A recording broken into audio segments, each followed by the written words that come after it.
So, welcome. Today is, our fourth lesson, right? Mm-hmm. And it's called Where the Wild Things Are, after the book by Maurice Sendak. And that is the best-selling children's book of all time. And I hope that you'll be able to tell me at the end of the lesson why we called it Where the Wild Things Are.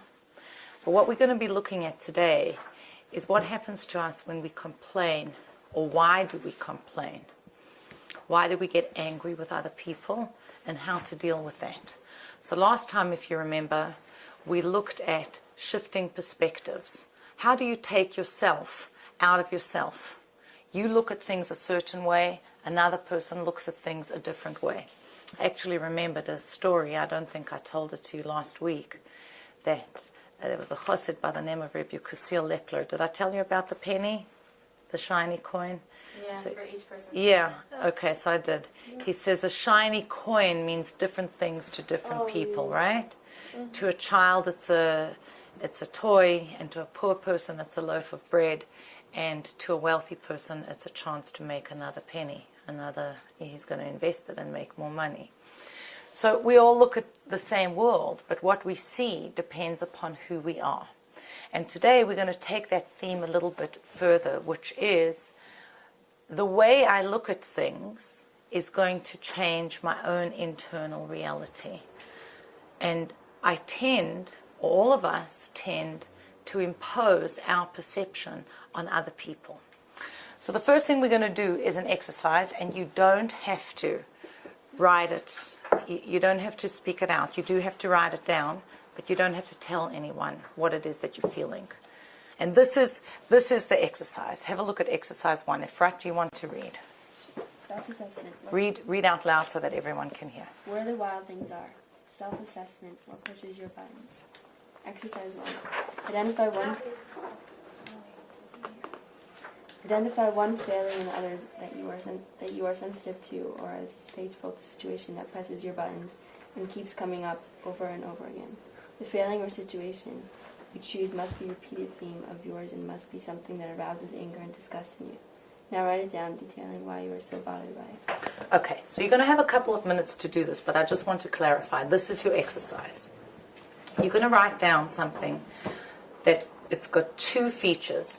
A, it happens over and over again. It's not like, I was in the store and someone dropped a bottle of milk and it spilled all over my skirt and I got upset. Well, of course, you were on your way to a JLI class and you wanted to look great. So that it's a one-time thing that you got upset about, right? No, this is something that repeats over and over again. The second thing is that it must arouse in you a feeling of anger or disgust or disdain. I really don't like that. It's not that you're saying, I'm not crazy about it, but it doesn't bother me so much.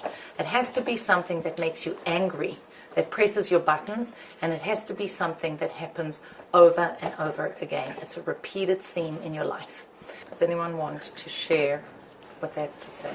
Hi, Mushka. Like when people use the term "I'm lazy" as an excuse for not doing things. I do that all the time.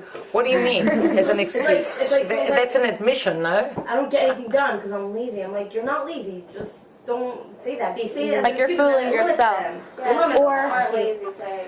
So what bothers you about it? Because then they're not going to get anything done, and it drives me so crazy. Just stop saying that, and maybe they'll get some stuff done. And why does it bother you so much that they're not going to get anything done? Because it bothers me when people are lazy. Because she's very hard working. It bothers you when people are lazy, or when people just use that as an excuse for themselves. People use that excuse, and when people, I don't care so much if people are lazy. When people just limit themselves and they can't do things, it just drives me crazy. So it bothers you that people make themselves smaller than they are? Yeah. And they waste their time. Yeah.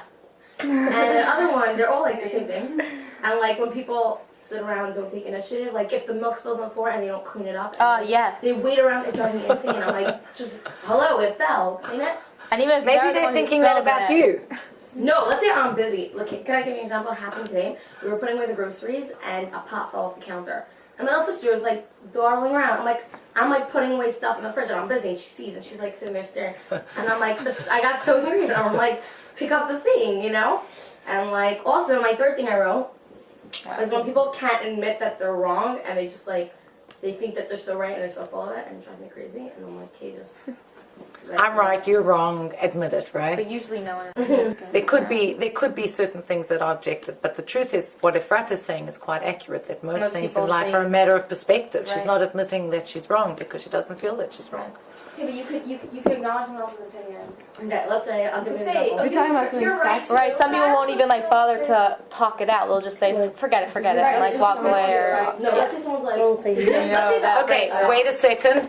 Chaimushka's going to give one more example, and then I want to hear what Esther had to say. Like for example, like let's say the oven shut off by mistake and like something was sitting in the oven for 2 hours and it just never got cooked, right? And I don't know, like random example, but like then the person is like, no, well you shut off the oven, no, you shut off the oven, and it's like none of us shut off the oven. Just get over yourself, you know? Maybe the oven wasn't turned on. It was on.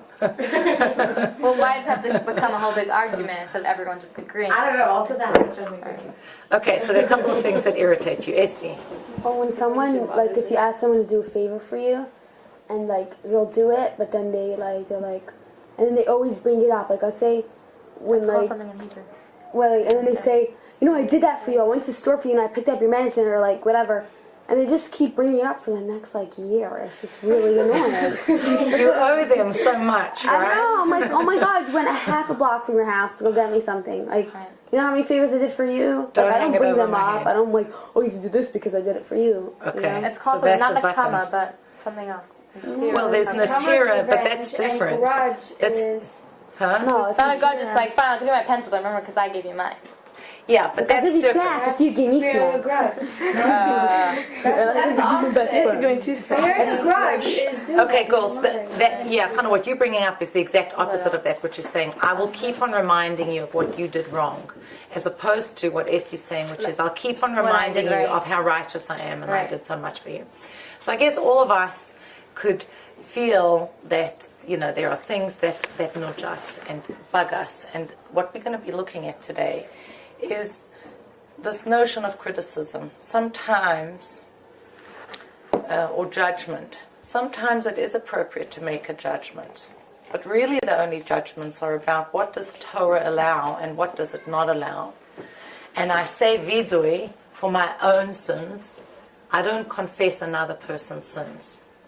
You know, there's this fridge magnet that says, what you think of me is none of my business. Meaning, really, I shouldn't be concerned with what other people are thinking of me. And at the same time, kind of the opposite of that is, it's not my business to make judgments about your life. If I see that you're doing something wrong according to Torah, well, then maybe I need to awaken my love and try and help you. So what we want to look at today... What the Alter Rebbe said, that What? When you see something wrong with someone else, you should look at yourself. And, Look inside of yourself. and it's true. I mean, when you find a fault in someone else, you usually have it in you. Right, so that's what we're going to be looking at today, is what makes me angry and what moves me to action. So we're going to do a little exercise, and we'll come back to our opening exercise at the end of the lesson, but we're going to start with a particular exercise. Do you see number 2? There's a big circle over there. I want you to put the word sunflowers right in the center of that circle.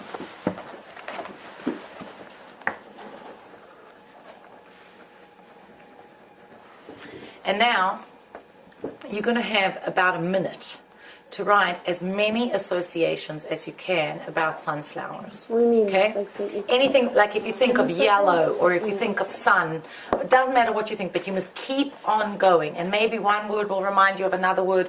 Keep on going. That's your central word. And if you run out of space in your circle, then you go outside of the From one circle. word to the next. Not necessarily. It should try and bring it back to sunflowers. outside the One circle thing or inside? that Doesn't you matter. may fill up the inside of the circle and need the space Oh, we have outside. to bring it okay? from sunflower back to Oh. sunflower? It should always be an association about Oh, sunflowers. just saying. Cheery. Growth? Growth. It's not very general. It's personal. I'm like I could say it, but it. Okay. Good. I went horseback riding and there was a field of sunflowers. Oh, good. So I rode horseback horses, riding, yeah. right? Okay, good. Horseback riding. Just a random. We have sunflowers in my backyard, so we have next to it a pepper plant. So, sorry? We have pepper plant and sunflower Oh, plant so in the backyard. sunflowers and pepper plants. Great. I did summer. Summer. Mulo. Mamulo. Oshki? The country. The country. Garden. Garden. Farm. Farm. And I'm sure you had many other words, right? Yeah. Would you say in general the words are positive or more down in their mood? Positive. Positive, right? So what I'm going to show you now is two paintings that were painted by Van Gogh. And they are both of sunflowers. Now, the one over here, Is it here? here they Oh, I are. have Yeah, them you in have color. them, but I put them in color over here. So this one is 12 or 13, I can't remember how many it is, sunflowers in a vase. Can you see it, Chaimushka? It's something like that. Those are blue. Right, and then this one was actually, it's a very different, a vase with 5 sunflowers. This was in Japan and it was destroyed during World War II, this painting. It doesn't exist any longer. And here you have the same person painting sunflowers, but the feeling of the sunflowers is very different, right? What's the mood in this sunflower? Happier. Happier, light, Alive. day, alive, something positive, right? How many of you would have words that you would associate with this? That's the other one better. Huh? I also like this painting better. The other one's so ugly. It's so evocative. Yeah, I think that one is so like. Yeah, this is more. Yeah. And like you could expect in like a nice home. It's not even like those are dead flowers in a house. It's like Well, I think that we also think of this as typical because it's such a familiar image that many of us have seen it. It just became so popular. It's in Colors are not even nice. hotels, etc. Well, it may be my reproduction. Which one do you like? Ugly? What words would you associate with this word, girls? Dark, dying. Ugly. Dark, dying, Okay. depressing, ugly, sad. Pressing. I think it's nice. Death, isn't it? I mean, these sunflowers are at the height of their life, and these sunflowers are dying. But It there might be is something beautiful, in but it this doesn't- that people are resonating that is even it's more. still a sunflower. And not only that, there's something very powerful It's like the in light that of the image. dawn. The idea of happiness. and Right, it's a stronger message than that because that's typical. That's not. It's like Right. telling you something more. You don't generally think of sunflowers as associated with death, even the name of it. But the point I wanted to bring out over here is that you can look at one thing and see it very differently. So you come to school and you think, oh, I'm at the greatest school in the whole world. This school is just the best school. And you have an argument with your friend. Oh, no one thinks that? Yeah, you do. I mean, I think that girls have you have positive feelings about school. So you come to school and you think it's a great school. And then something happens and you think it's a horrible school. Someone gives you a wonderful compliment, you think about yourself, I'm great. Someone criticizes you and you think, They're I'm horrible. bad. They're horrible. Either they're horrible or I'm horrible, right? Maybe very few of us would just say, well, maybe she's right and I need to work on something. There's an aspect of my personality that is flawed and let me try and fix it. Can I say something personal? Yeah. Actually, we have this thing, Achastun, in our school. Guys, you have it, right? Yeah. So yesterday I said, oh my gosh, I'm so going to win this. I was having all the chocolate red blanket attitude. And someone came over to me and said, I don't think you deserve it. I think someone else deserves it more. And at first I was like, oh my gosh, that's so mean. And then I thought, I was like, it's true. The only thing that I made my own cheshbon of what I actually gained it, and it wasn't a lot. Like, there's other people who really do deserve it more, and I could work on myself so much more. Because sometimes it does strike a chord. That is, yeah, I mean, I think that's pretty high level. You can't make She meant the other person deserves it more. She meant it in a different way. Whatever. Right, but I'm You saying what took it, at first I took it regular, but then I realized it's true. Okay, but that's not very common, Khan. What? That No, because we, usually when people Right, usually you get mad at the person like, I'm not like that. Because usually people criticize they're not doing it out of love. Out of love, right? Right, they're doing it, oh, like, you're such a bad, I don't know, whatever they're Right. trying to call you. So you take it as that because you take it as a defense. So I'm not Right, if the criticism comes from love, we are much more likely to be able to internalize it and take a lesson from it. Like Afat said, if it's like a visible truth, it's not just the person's opinion. It's something that's Objective. true, and you just have to realize it. It's not like the person thinks, you're very laid back and it's not good or whatever. Most of the challenges that we bump up against in life are because things are about perspective. It's not so objective as saying, well, what color is this? This is black and this is white. It's not like that. So someone could say, well, what color is this? And then you have a whole lot of different names. And that's even something that is outside and objective. So what we look at with these pictures with the paintings from Van Gogh is that he looks at the same thing in different ways. But then we're going to look at two other pictures. If you turn over exercise 4, this is two different people looking at chairs and painting them in very different ways. So I'm going to show you these pictures.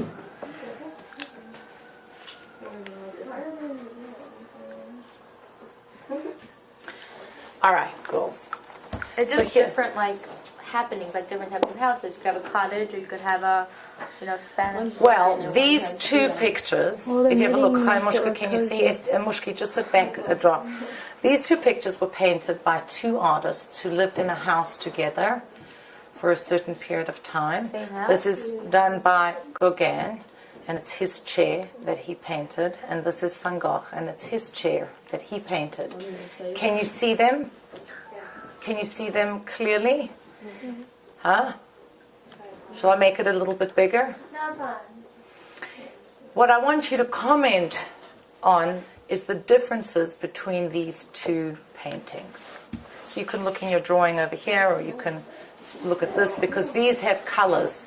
What kind of differences do you notice? Looks like I'm the slave. Sounds like more like homey. It looks like this is the master and this is the slave. It looks more stiff back there. Okay, these are two friends. They're both artists, and they rented a house together, and they were painting, and it was winter. In the summer they used to go out and paint the landscape, but in the winter it was too cold, so they stayed indoors, and they still wanted to paint. This looks more like a summer picture to you? Yeah, the patio. Looks like it's on a patio. Really? I see vegetables over here at the back. Yeah, but the colors To me it looks like it's in a kitchen. So this is more real, and this is more jazzed up. It feels like it's more like he's trying to create this Drama. Yeah, like it was the guy reading and he left in his candle flower. Right, what do we have on the chair over here? There's a candle and a I thought it was book. knitting. And what is on the chair over here? This is a pipe. He's preparing, if you have a look, it's not so clear over here, but he's preparing his pipe. And at the back over here, huh? Can you make the second picture bigger? Yeah, let me try and do that. Don't forget that.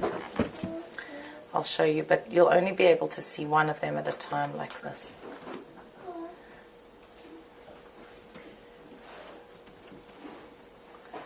So here's parts of Gauguin's chair.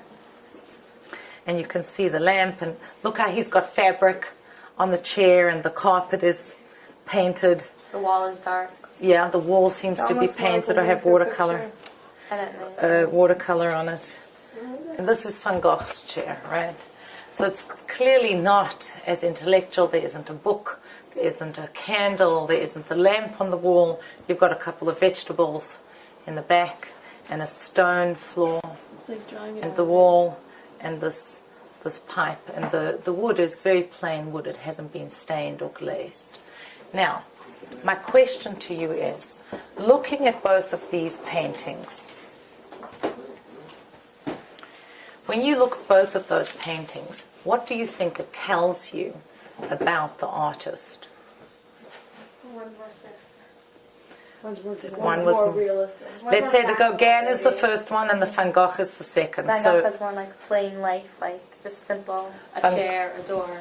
okay, more basic, Yeah. almost like a peasant Just the necessity. kind of Same quality. thing. The first one is Sorry, Mushki? Taking these face value like the chair. Well, is it at face value? Because let's come back to that question. You Is never find a candle left on a chair usually. Why? Right, we're talking about the second If you're one. done a bug, you leave your phone on a bug. A candle. And those days, No, but still, it's not realistic. I leave my coffee. I leave my coffee on a chair. On fire. Or if you're, yeah, careful. They could both be in the same Careful with house. your hair. Okay, so what else do you say about these two different people? If you were thinking about these two, Well, you can look at it in both ways. Either one is more realistic than the other, or the first one is being more light-spirited and adding colors is like... okay, so another way of looking at it is that the Gauguin is more spirited. We would think that he has more chayas, he's more dramatic as a person than trying Van to do Gogh. the best of whatever it is. Where do you get that? He has more of a detailed Huh? It's red. There's this lush carpet. There's a lamp on the wall. There's a candle on the chair. There are arms to the But they could be in the chair. same house. Just one's a kitchen, one's a dining room. Okay, so I have a question for Well, you. they chose to paint If two you things. think, how do you think the paintings would be if Van Gogh painted Gauguin's chair and Gauguin painted Van Gogh's chair? Well, we don't know. Maybe they were just copying The reality, exact same. Just one would have. or they did their One own would style. dress it up a little bit. It would make it. Depends on their... Well, maybe that was the reality. Yeah, I agree with Razy. You see, I don't doubt that the chairs had a form that looks basically like those chairs looked. But what the artists were doing, and what any artist does, is in trying to find the essence of that object. You have to penetrate and penetrate till you find the interior essence of something that you're trying to paint. And then you bring it out and you put it on a canvas for other people to see. But in the process, inevitably, what do? You put something of yourself in that chair. That is a projection. So when you look at another person, you're not only looking at that person, you're looking at yourself on that person as well. When you're happy with yourself, then you see other people in a We're good not light. just looking at the chair, we're looking at the chair because Van Gogh put himself into Yes, it. there is a lens through which you are looking at the world. So Right, when because you you expect something, like you expect someone to say thank you, so when they don't, you get upset. If you didn't expect that, you wouldn't have that emotion. You wouldn't be upset.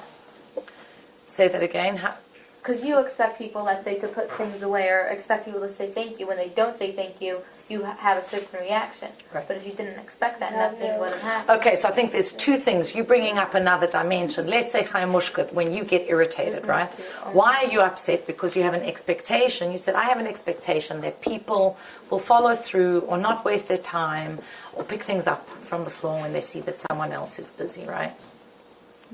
So our expectations of others land us in a state where we're very dissatisfied with life. Not that we shouldn't have expectations, they can be very healthy. It's good to expect of people because then you help them to rise up to the level of your expectation. But it's not good to attach your happiness to their doing what you want them to do. So you have to understand that everybody has their unique way, and if we were all the same, then we wouldn't have much of a world. Right. So we have to be able to respect that. Other people. And I think that, when I began, I said our differences create the beauty of this world.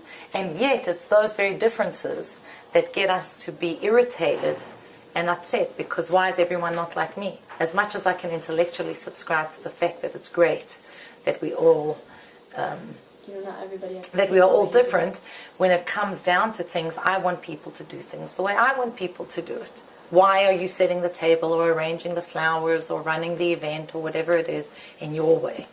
It should be going the way I want it to go.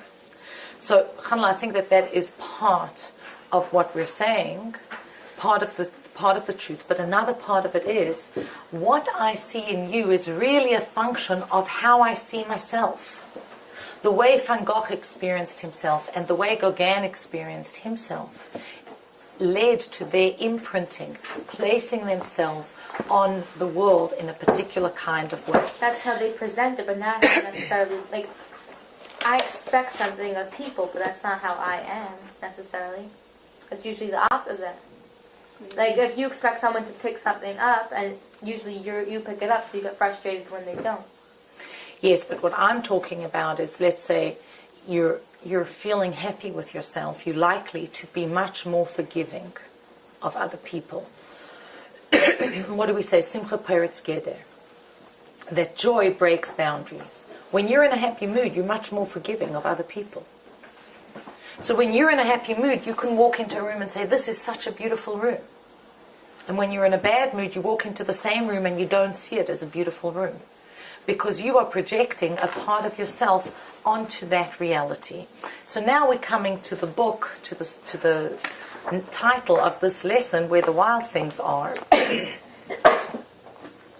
which actually addresses that sometimes when we are critical, when we are criticizing, that is a defense mechanism. I'll give you an example. Think of Lashon Hara, girls. When you speak negatively about someone, I'm going to give you a statistic, and I want you to explain the statistic to me. The more a person speaks Lashon Hara, the less capable they are in interpersonal dialogue. The more successful a person is, the more capable a person is at interpersonal relationships, the less Lashon Hara they speak. Why would that be? The more a person is successful in getting on with other people, the more capable you are of getting on along with other people, the less Lashon Hara you speak. And the less capable you are of having a dialogue, working something out with a person, dealing with confrontation, the more Lashon Hara you speak. Why? Because when people deal with other people, then they're less judging. They're more able to see. You realize there's more diversity in people. So part of it is a person who is easygoing or accepting of other people is not going to have so much to criticize. It doesn't have to do with your... But there's something else. Sorry? It doesn't have anything to do with your personal skills if you're easygoing. Yeah, because You don't think it would make it easier to get on with other people? Oh yeah, actually, I I can think when you're so interpersonal, you have to have the capacity in yourself to be respectful of other people's opinions in order to even listen to them. So once you have that respect, I think that it takes away the idea of talking badly about them. Okay, so Efrat is saying in order to get on with people, you have to have a basic respect for another person. And once you have that respect, you will honor their dignity and not violate them by speaking about them to other people. Is that what you're saying? Yeah. Okay, good. Chava. If you have good skills with other people, then you'll be able to talk it out with them instead of telling it to other people. Right. You see, I think that is much more... all of these are truths. I think they're all part of it. But that's what I was driving at least, which is, if you can talk it out, if you know how to get on with someone, you'll have the dialogue. Because even if you understand, you might still get upset at them at something, and if you don't have that ability, then it will never work out.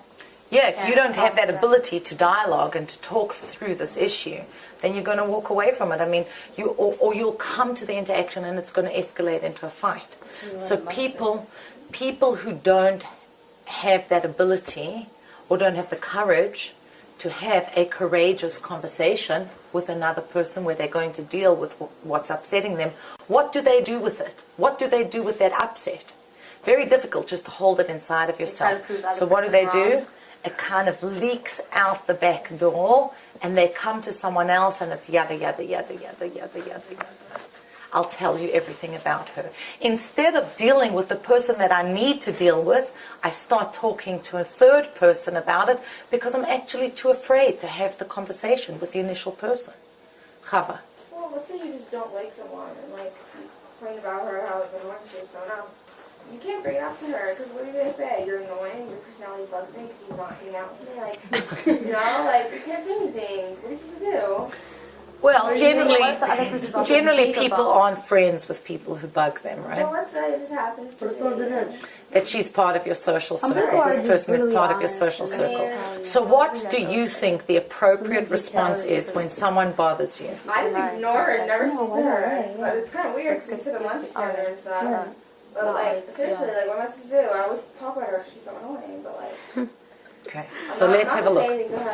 Say. Let's have a look. What are you supposed to do when you have these negative feelings about someone and you don't know what to do with it? Yeah, to go and speak to someone else, you can't. You And to say something to her, maybe that's going to be hurtful, or what is it going to accomplish? So what do you actually do with those feelings that you have inside of you?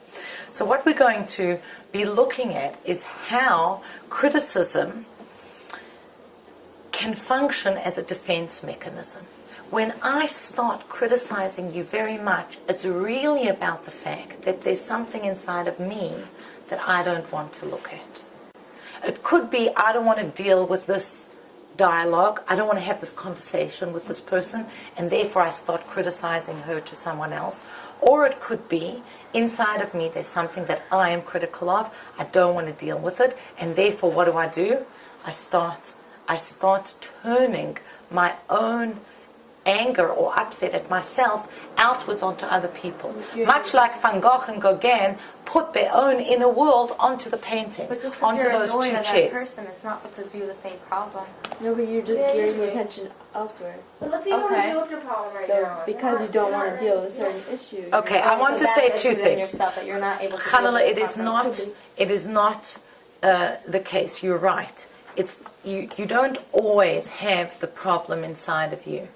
Sometimes it's When someone, maybe you could be the That's what you opposite, right?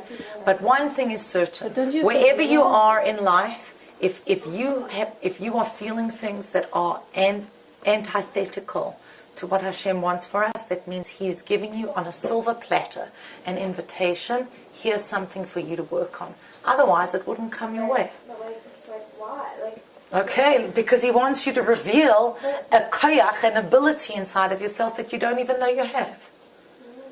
You have to look at every negative thought that you have, every critical thought, every challenging interaction as an opportunity to grow.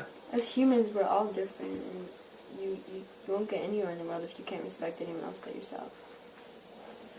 If you just can't annoyed at the whole respect, world. right, You right. have to be able to. You put have yourself to be aside and able, like, you might be very different than me, but right, we get along because we're humans. right. Okay, so let's have a look. Razy, you want to read? Sure. Text one? Yeah. His mother called him Wild Thing, and Max said, I'll eat you up. So he was sent to bed without eating anything. Okay, so what do you think happened over here? Why did Maxell eat you up? she called him wild then. Yeah, why do you think she called him a wild thing? Yes, Because he probably was a wild thing, right? He was behaving wildly. Can you give us But then what does... Huh? Yeah. Can you give us a synopsis of what the... We have Yeah, so I'm going to tell you what happens in where the wild things are. You're going to see something soon. What happens in where the wild things are is as follows. Max is misbehaving, or he's behaving wildly, and his mother says, "You wild thing," and he says, "I'll eat you up." And Was he she says talking to to him, her? he was talking to her. So she says to him, "You're going to go to bed without eating." And he goes to his room, and in his room, his bed turns into a forest. The wooden posts of the bed become trees, and it's a forest. And all of a sudden, he sails away over the ocean in his imagination to a foreign island, and there are the wild things. There are these creatures, and he begins to take on the movements. First, he's scared of them, and then he becomes friendly with them. He befriends these wild creatures until eventually he masters his connection with the wild things. And he comes home, and there his mother has put supper for him in the bedroom, and all of the forests and the wild world that he's been imagining disappears, and there he is in his bedroom. So the book is about a child who is he's scared. He's so angry with his mom, and he's scared to be so angry with his mom. It's a scary feeling to feel like, I'll eat you up, to your own mother. Well, she called him And then wild his thing. imagination takes him away so that he can deal with his own wildness, his own feelings about himself, until he settles down and he comes back to his bedroom. So I saw on the internet when I was researching a very interesting interview with Morris Sendak, who's a Jewish guy, very clever, deep and sensitive person. And the interviewer said to him, "Are you Max? Is that your childhood that you were writing about?" And this is what he writes. Chadamushka. I did use my childhood in a crucial, essential way, of course, but in a literal, factual way, not at all. I'm nothing like Max is. I was never as brave as that. I got yelled at, but not because I was brave, so he's not me. What is there, of course, is the very complicated relationship of a child and a mother, and Papa isn't home. The title, of course, is a comic translation of a Yiddish phrase which mothers scream at their children when they're beasts and are totally uncontrollable. So the title came from something my mother would have said to me, and frequently did, I'm sure. What does it mean? The title came from a comic translation of a Yiddish phrase, Wildechaya, right? The best-selling children's book of all time comes from the expression Wildechaya. Yeah, Morris, he's a Jewish guy. But what we're talking about is this notion of, I see sunflowers and I see them as light and I see them as dark. I see them as life and I see them as death. I see a chair and two people are looking at the same chair, see them completely differently. I look at the world and I see it in very different ways, largely determined by what is happening inside of me. So what we're going to do now is go through text number 3, which we'll read aloud together, and then we're going to do text 3A, 3B, and 3C, and there are a couple of questions for you to answer, which you'll do in Chivrusa. Okay. Dova. No, Master of the soil secreted himself for planting the vineyard before anything else. He drank of the wine, became drunk, and covered himself in his tent. Khan, the father of Canaan, looked at his father's nakedness. He related the incident to his two brothers. Shem and Japheth took a garment and placed it on both of their shoulders. They walked backwards and covered their father's nakedness. Their faces were turned backwards so that they did not see their father's nakedness.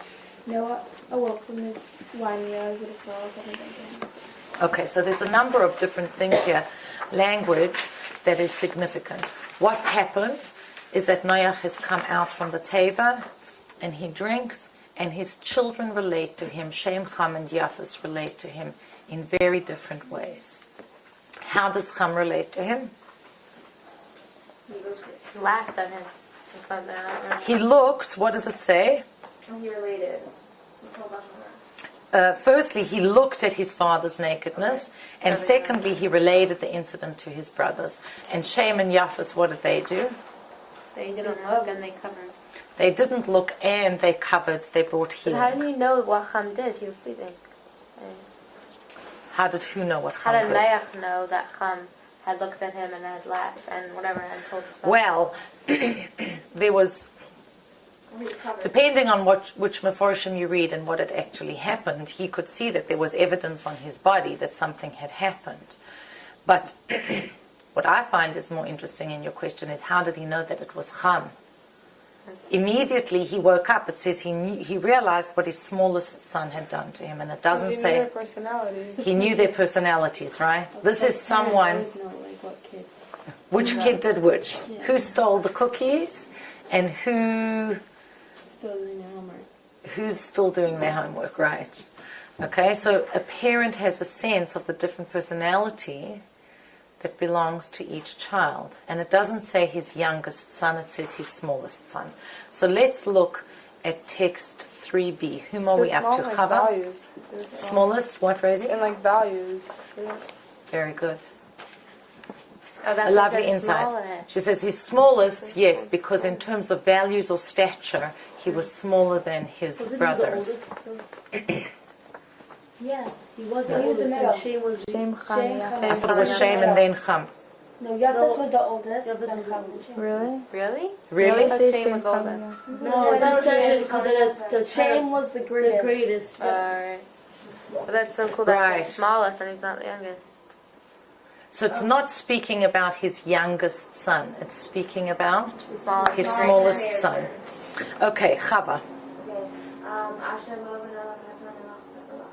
What a small son Chava done to him. He went and told his brothers about his father's drunken state. Okay, so that's what Noach realized.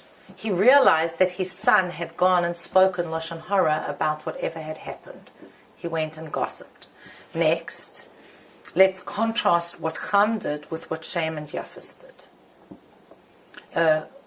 Esti. I mean, Chaimushka. Okay, text and see.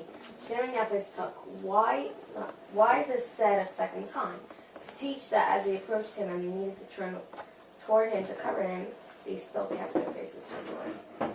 Okay, so what Rashi's telling us over here is that you have it mentioned once and then it's mentioned a second time.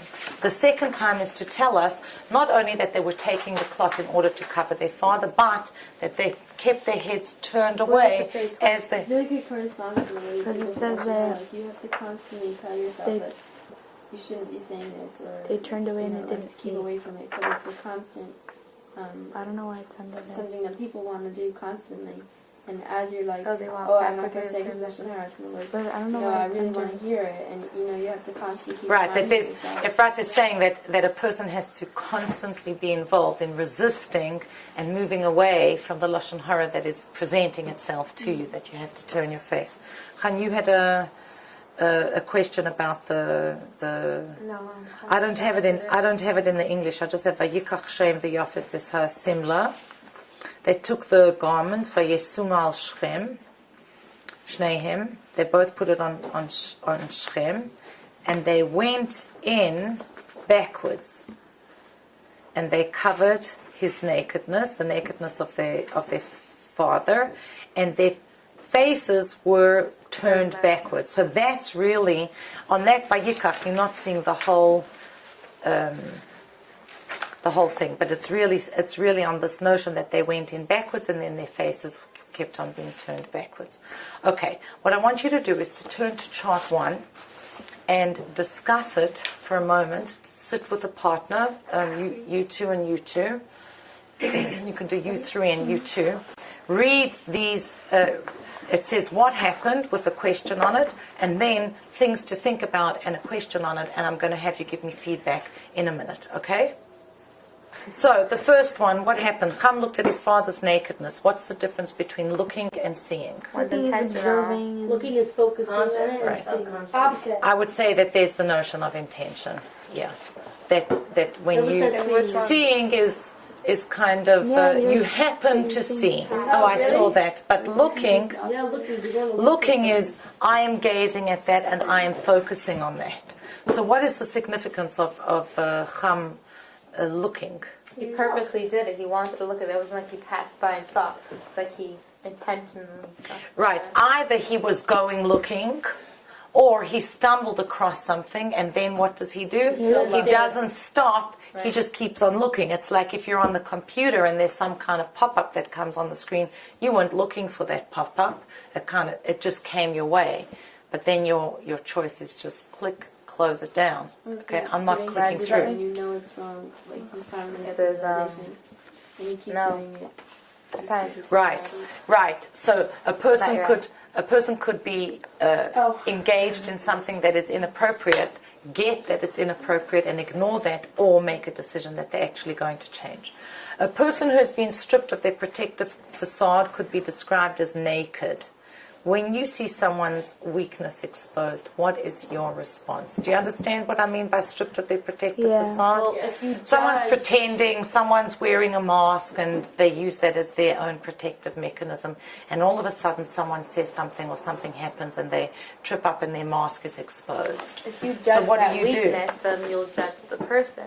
But if you don't judge that weakness, then you won't judge the person. You can either cover them and help them recover. Well, it depends how they react to it. Yeah, but my question is more, what is your personal response? Like Cover. I think it depends a lot on like how the person. Just like an example, like kids a lot of times. Let's say they lie straight out. Let's say protective facade lying. You know, they lie, and then you realize that they lied, and you're like, what? And then either if the kid's all embarrassed and like the face gets red and like all sad, then you feel bad for him, and you're like you cover it up, Right, you pretend that can you believe pretend. him. But if like he's like, nah, I wasn't alive, and then you're like, okay, yes it was, and then you want to prove it to him. a lot of times people react defensively, and then you just prove them more. And if sometimes you're like, you're So- right. That's because you don't like But- the defense that he's putting on, so you'll Right. counteract that. No, So if you judge Yeah, but if that you listen to what you're weakness, then saying, you'll go Chava, stronger against it. right? What you're saying is when someone is defending and denying, I'm going to push you all the Right. way and make you do it. When you're embarrassed, then I say, oh, I'll just pretend that I didn't hear that and go Right. along with your lie. Depends. Like, it's different people. Because the depending- kid knows he did wrong. Different situations. Depends on the reaction of the person. It could be the same. It could be the same girl. Just one time she gets defensive, one time she doesn't get defensive. If she gets defensive, I'm gonna push it. If she doesn't get defensive, I'm gonna cover it up. Like whose Right. side is she gonna be on? That you want the person to have the realization that Yeah. what they've done Yeah. is something that is wrong. Right, you want Look, the we person all to have a admit. choice. We all have a choice when we see someone exposed to look or not to look. Often you see people are in a room and someone says something that's embarrassing. Why is it And then some people, some people look across at their friend and giggle or smile. And some people, they just don't want to engage in that. They just keep their eyes down. Also, They're not it's not even to embarrass the visually person, you right. In pretend order not not to to, notice. in order not to embarrass that person, you don't look. You saw something and you turn your eyes away like Shem and I Yafis. thought that was the last one, yeah. You turn your eyes away so that you don't engage with them. Why do you think Cham was prompted by what he saw to speak to his brothers? Because he judged the nakedness of his father. He didn't have enough worth to not. He didn't know how to interact with people. Whether He couldn't tell his He was father. immature. Isn't that what we said before? That when you are bad at interacting with people, you talk about them. Well, Who was- frankly talks about an unkind I need person. to discuss it. Hi, Talk how are you? about that. Good. It was an I'm happy, uncomfortable situation. No, Talk he about sounded them. like a baby, oh, you do nothing, I'm Okay, going to talk when I'm here. One second. Here's one opinion his that it was an father. uncomfortable He's situation. immature, fine, but he judged the nakedness. That's why he talked about it. If to him it was normal, he want to talk about it. Like when you see someone doing something that's totally normal to eating a sandwich, you want to go talk about it. But when you see someone jumping off the bridge, you're going to go talk about it because it's Yeah, different. It's something that, so corrupted because who are you to decide what's well, it's your personal opinion. Obviously, you Like, could work on it, but I mean, I that's just- You ever disagree see with people what- jumping on bridges? No, I know, but I mean, like, I Yeah. disagree Yeah, with, she's like, right. what, I think Chava. Chava was saying that, you said that when they become defensive, I mean, like, who are you to decide whether their defense mechanism is good or bad? No, what she's saying is that you can see in a person when there's been a recognition of a mistake. And therefore, you should be the one to expose it. Yeah, that's why I said, here, when someone's being defensive, you're pushing them to admit the truth, and when someone admits They the know truth, that they're you, wrong, so you, why? you No. Yeah, Why make them feel worse? I don't necessarily agree with the theory, with the ideal of it, but it's true. When somebody is doing something so wrong, you want to let them. But you if wanna they're get them to conscious admit of that they're it- doing something wrong. How so do you they know they're push it. conscious though? Unless they admit? You see, No, one of the if they get all defensive, Depends that on means your that they're relationship conscious with that the- they're Don't you doing think it's wrong. a bit- No, it's not. That means that they're not. Yes, letting I it think out. that Dobba is saying They're not something letting very themselves admit, but significant. they know that they did If the something friend of wrong. yours, then Right. you want her to It depends who the person is. Where are you going to take it? It has to be coming from love. It has to be coming in the context of a relationship where there is closeness. Like, if Where there it's is just a closeness. conversation I think around my lunch friends table, all it's a here. bit egotistical to say, like, you I should don't figure know. this out because you're wrong and I'm right. Yes, I don't think that if it's coming because I am just being judgmental and telling you how to fix your life, you're not necessarily going to listen. But if it's coming from a place of real caring, then the person is going to be more receptive. And that's something that we can look at, that we'll look at next week. But I do think that when we look at Cham, that in his nature, even Cham is Chamimus, the heat, he has inside of himself something that makes him look at his father in a particular way. He is noticing in him what he has inside of himself. And that's what it says over here. What inside of you causes you to talk about others' weaknesses and mistakes? Is it the same force or reasoning that gets you to talk about how someone wronged you? What did you say there? Yeah. Right. It is, right? It's that sense is that if I have it inside of myself, this is what I'm going to speak about in someone else. So, Mushki, please read text number 4. If one sees any ego in his friend, it is as if one were looking into a mirror. If one's face is dirty, one sees a dirty face. If one's face is clean, one sees nothing bad in the mirror. you're finding it in someone else. It's either because you have it in you, or you're like the opposite of that person. Like it's like so wrong to you. That's why you're noticing it. I feel like whether you see it or not, it's something if someone's is there. a really naturally There's a kind small- person, it small will hurt them point. if someone's being rude and nasty and mean.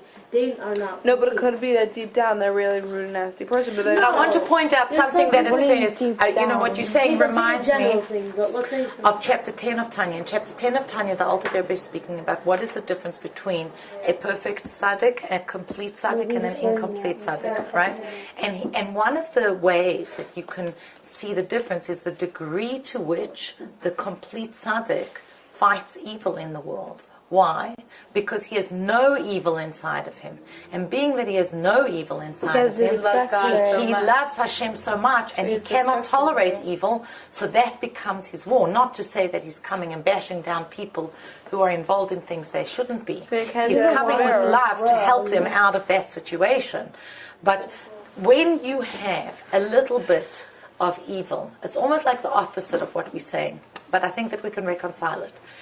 When you have some evil inside of you, you can tolerate it in someone else. Let's say you speak Lashon Hara. So then you'll be able to hang around people who speak negatively about others. Right, so it's not a mirror. If I have that flaw, I won't think the other person is bad. I think If I see it in them. It is sort No, of but you there, might not because want to you're able face that deal with flaw. it. If I You'll talk say- Lashon Hara and I see you speak Lashon and you speak Lashon Hara, I won't think it's bad. No, I but have you it might in think me. that No, but you notice it's you oh my will. goodness, it's so You horrible will. because You- you just don't want to admit that you have that flaw. Yeah, what Chana's Or saying you'll is notice true. It that you'll is notice like a the little bit opposite. of an opposite.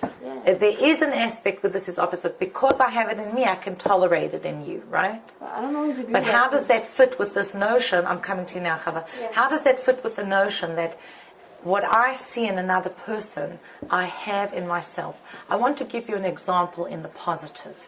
When you see something good in another person, girls, you have to know you have that inside of yourself. If you see someone who is kind, it goes both ways. It's not just saying if you see someone, you know, being lazy, if we come back to our original, you wouldn't be able to recognize it. You wouldn't be able to name it if you didn't have that thing inside of yourself. Somewhere there is an aspect of that inside of you. Trait. Well, I it guess could it be makes sense small. because you can't know He's anything. extra generous. I'm not extra generous, but he is. Yeah, Yes, you but you to have know some what you're doing. generosity inside of Everyone- you. What if no, someone, not like- necessarily. I could be a very stingy person. But you'd have. It's like you can't. Maybe it's not. You can't It's generosity teach- another way. You can't Maybe teach it's something. generosity You Yeah, well, never maybe- learned. Like you have to be able to recognize it within yourself. Well, as certain something things that you know in your mind, but it's not in in your order to heart. do. It's What? not in your actions. Certain things you know in Where your do you head. know it from? The world. Anything. I don't know. No, I think that what you're saying is very relevant. I have to think about it. You see, there are different ways of looking at it. One is to say, if I have it in me, I can tolerate it in another person. If I see something in another person, Not necessarily is that in you. I'm just so the saying it's Ma'or true. is saying we're going to look at when it applies You and when it notice where doesn't. there are Okay, I'm little- going to make. I want to hear what Chava has to say, and I want to Yeah, you look said in conflict with at Father, if you see at something with when Father, does that mean you have it in him? at two different applications of this Chava. I think it has to do with like more like what's nature and nurture kind of thing, like, or just like what's natural for you and what you have to kind of work on. Like, let's say like I'm just naturally generous, so stingy people don't bother me. Like I don't care. Okay, you're not generous, that's fine. Not everyone's there, but like let's say something I'm less comfortable. I don't know. I think it's something that like you still are a little bit Something that working you're on. struggling with. Not even struggling with, just that something that like you really or like you really feel for so strongly. Let's say like you hate lazy people because you hate being lazy yourself. You don't like when you're lazy and you make sure you're never lazy. But that one time you're gonna be Oh, lazy yeah, that once makes in 10 sense. years, you're gonna be like, oh, I wasted my entire day. I'm so mad. Blah It blah could blah. be something makes that's sense so if you inside of you that you experience do it in everything in your yourself. power to make sure it But you never just comes made the out. mirror thing make Yeah. sense. If you experience Like, a it little could bit of be laziness an in A little yourself, bit, not a lot. If you have a lot of it, then you're fine with the other right? person. So the negative Right, feeling because has it bothers been you so from much. having that experience. Mhm. Like, Saying how much you Right. hate it. so I hate Right. lazy people because I remember how it feels to be lazy. But if you're always lazy, then you're gonna be fine with Okay, it. girls, so I want to So focus she because we're going clarified to. it. She said a really smart point. What clarified it for you? You have to have had an experience of that. I'm not a lazy person, right? Let's say, but I remember what it feels like to be lazy, and I hate that. So now I see it in someone else, I'm going to hate it more. It doesn't mean that I actually have it, but it's not necessarily a mirror of who I am now, but it's a mirror of everything, like my nature. You see, what I think binds what everyone is saying together is that the way I relate to the world outside of me is not just a factor of the world outside of me. It has something to do with my own inner landscape. So let's take this example of what the Ma'arei Naim is saying. You could see something in someone else, but you have two very different responses. One response is, I become angry or irritable around this attribute. The other is, I am moved to action, I want to help. When we look at Noach and his sons, Ham was judging it. There was negativity in that interaction. When we look at Shem and Yafes, there was some positive response. When do you really have it inside of you? If it's something that angers and irritates you, that's what we're talking about over here. That means you have something to work on in this aspect because you have become irritable about it. So the Rebbe says over here that in the Sikha that this class is based on, the Rebbe says that if you become angry, that is like a litmus test. That is an indicator when you become angry that this has something to do with your own personal avoda. It's something for you to work on. Whereas if you have the Shem and Yafis response, this is really about what you can give. I mean, like, I think a lot of us get annoyed. Yes, I'm annoyed or indignant. Yeah, annoyed. I have negative feelings. I am judging the other person. I think annoyance is actually a little bit angry, like you're angry at that person for not. Yeah, but you're not like angry, yes, like it is. So like for instance, I get very frustrated when people misuse like certain words or something like that, but I don't get angry at them. Oh, that's different. I don't. Okay, so if it's going to be... my buttons, but I don't get angry at them that I want. Yeah, it's going to be mild. I mean, let's say someone is a grammatician and doesn't like the way people use language. No, I mean words today. like retarded or things like that, not misuse words. Not misuse Okay. words like Right. And it's not necessarily there when you're speaking about this mild irritation. That's not what we're talking about. We're speaking about having this kind of instinctive emotional reaction that is against and judging the other person and putting them down, as opposed to I don't like this entity and it would be nice if we could educate people not to use the word handicapped or retarded or something like that. Yeah, Chava. I think that like it's impossible to say that you don't have that trait at all. You obviously have it some aspect. You know, you can't say that you've never ever in your life transgressed other people's privacy, and maybe like after you did that you were like so embarrassed, why did you do that, and you were beating yourself up about it because you really hate that. So like you could hate it in yourself and hate another person too, you know, like you have people all of a sudden jump to say, no, I'm not like that, I'm exactly the opposite. We never said you're exactly like that. We said that the few times that you do it really bother you, and obviously doing some of it, you can't have nothing. Yeah, one of the keys to remember is that there's a big range. Things are subtle. And it could be that I have a little bit of that in me or a lot of that in me, and that's going to impact the degree to which I'm irritated. So I think that what we really want to focus on here is not about being bad and not even about another person being good, but what does that indicate in me for my Avodas Hashem? How can I grow from my interactions? When I look at the world as a mirror, how can I use that to grow and become a better person? You know, there's that story about the Yid who came to the Rebbe, to a Rebbe, I don't remember which, and he said, wherever I go in the shul, people are stepping on me.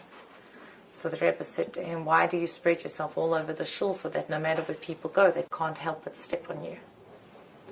You know, I could take my ego, my yesh, and spread myself all over the world, and you will have nothing to do but to step on me, because wherever you go, you can tread here and you can tread there, but I'm so big, my ego is so big that you're going to be, I will experience you as violating me. And then I can work on Until bittul. you realize that you have the ego. Right, and when I do, I have to work on nullifying that ego. And once I nullify that ego, there's much more space for me to be able to interact with others. So I want you girls to go back into your groups just for fun as we close. There's an exercise here. It's called the game of conjugation. And what it shows is that when we speak about ourselves, or we speak about a person that we are talking to, second person, or a third person, we describe things in different ways. So have a look over here. I am firm. You are stubborn. He's an obstinate mule. You see the difference? When I speak about me, it's positive. You, it's kind of neutral. He or she, oh well, terrible. I am a liberal. You are a radical. He's a communist. I am far-seeing. You are a visionary. He's a fuzzy-minded dreamer. So I want to see if you, in your pairs, can come up with at least one of these, hopefully 2 or 3, all right? Let's see what you come up with. Speaking about how we look at ourselves, we judge ourselves favorably, and we judge other people negatively. Let's do it all together. Yes. We'll start with something. Let's say, I am funny. You're a clown. You're a clown. She is stupid. Yeah. Oh, that's a good one. Funny, silly. You are? I am funny. Okay. I'm funny. You are silly. She is immature. Right. Well, maybe we can find their representation. Something else. Let's go with I am... You're a clown. I am intellectual. You are. No, that's a red. And she's up to. You're a geek. He's Udo. Yeah. The last one would be nerd. She's a geek, right? Or she's a nerd. Yes. I'm intellectual. Oh, you're a bookworm. You're a bookworm. I'm intellectual. You're a bookworm. She's a geek. Anyone can come up with something else? I'm stylish. Okay, I'm stylish. And She's a fashion slave. She has no style. She doesn't have her own style. I'm blunt. No, but that's like totally I am what? opinionated. I'm blunt. You are rude. He's despicable. Okay, so yeah, good. I know. I would put I'm straightforward, right? Or I'm honest. You are blunt, and she is Despicable. despicable. Well, she is rude. Yeah, she is rude. That kind of thing. I think so that's girls, the most common thing. Like you could say someone's honest. You could say they're really blunt or rude. You know? right? Like someone's like, oh, I'm just a blunt person, but I'm usually very they're blunt. disgusting because they came over to you and told you like your shoes And are they disgusting. say- Like there's a difference between being honest. And I'm honest. When I say it, I'm just being honest. I'm being real with you. But when you say it to me, it's like, how could you do such a thing, right? You're convincing them and you that you're saying, whatever you're saying is fine because you're totally being honest. Right. So I want you girls to go away this week and to think about this notion that we're looking at the same world and what we see depends on who we are, and taking that further, that if I see something negative in someone else, let me check in. If I get angry, let me check in. So now when you go back to your original exercise and you look at what you wrote, what you can do for this week is to say to yourself, how much of that is because I have a vestige, even a tiny little bit of it inside of myself, and how much of it is coming when I feel that kind of thing? Do I have a response where I want to actually help someone? Am I having a cham kind of response, or am I having a shame and yafas kind of response? And to become sensitive to the language that we use. What kind of adjectives am I using to describe myself and you and someone else? Okay?